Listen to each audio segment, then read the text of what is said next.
First round NFL draft is in the books from Las Vegas. I'm Eric Casillas, our draft expert Ryan Wilson, our NFL insider for 3+ decades, Pete Prisco, and our 2-time Super Bowl champion Brian McFadden. Let's start out of the gate. Let's be positive.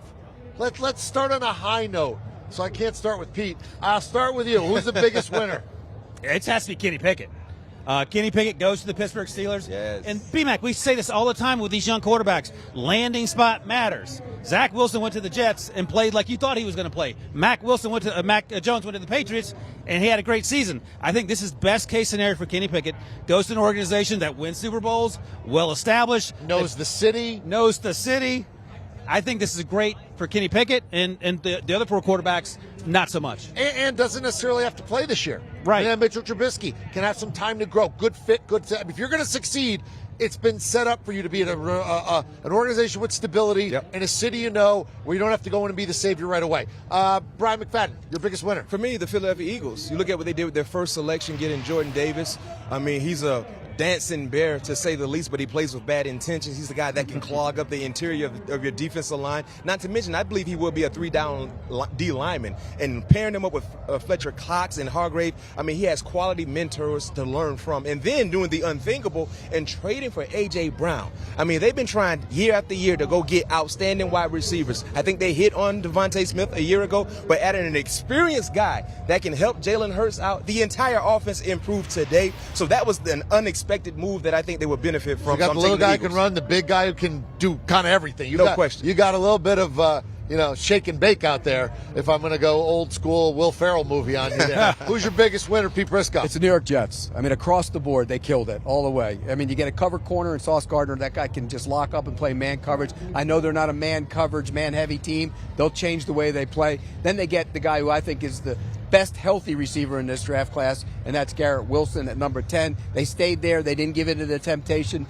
to trade for Deebo Samuel. I love that. He will be a big-time player. Then they come back in and get Jermaine Johnson. Yeah. I mean, that's a pass rusher. They're mock, and one of the mocks, he had a 4. Yeah, and he gets him at a 26. Now, you had him going to the Jets, so you called it correctly. Well, you can't give him credit for that. That's good value there and you get 26. You get him, and he fits with what Robert Saleh wants to do. I love what they had. And it's safe to say all 3 of their picks had top 10 grades. Yes. Yep, and they get all 3 guys going to Florham Park, where the Jets are located. Outstanding facilities, by the way. Now, I know everybody can't win. What did you not like? I hate to use the word loser, but that's what we're calling it. Who's your biggest loser? The biggest loser is Malik Willis. I mean, everybody had him pegged as a potential top 10 quarterback. He didn't even go in the first round.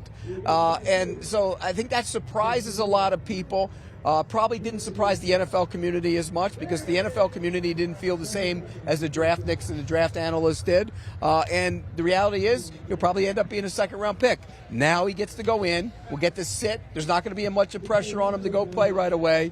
And I think this will work out for him in the long run. Well, my biggest loser is the Arizona Cardinals. You trade away a first-round pick for Hollywood Brown, a guy that has not delivered on his end of the bargain. A college teammate of Kyler Murray's. It felt like this was, see, Kyler, we just want to make you happy. Exactly. Now when you look at what's better for the team, doing that, it didn't make any sense. And then you bring in a player who fits the other wide receivers when you look at the measurables. Isabella, Rondell Moore. I know you have A.J. Green and, of course, Hopkins, but looking at Hollywood Brown, the player that he has shown us that he is so far, he hasn't reached the level of expectations that was worthy of giving away a first-round pick.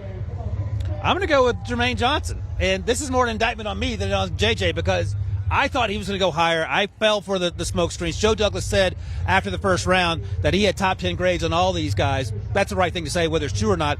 But at the end of the day, he ended up exactly where he was supposed to be. And you touched on it, B-Mac.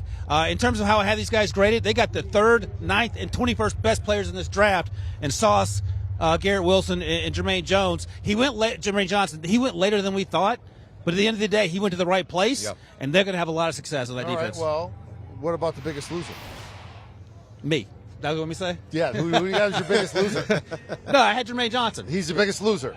But I turned it around to make it a positive. Because you don't have that you know what? he just can't do it. He's he can't nice. himself. He's too not nice. Like you. I told him he's got to get You know what meaner. we should have given you 2 losers and given him 2 winners. Probably to the way fit it the should have gone. personality. Right. Because right. people seem to draft what their personality was tonight. Ravens, Patriots, Green Bay. You sort of drafted with what you were. but we did have some teams that sort of went away from them they were, including the Jets, who've traditionally, let's be honest, messed it up. And it appears like tonight they got it right.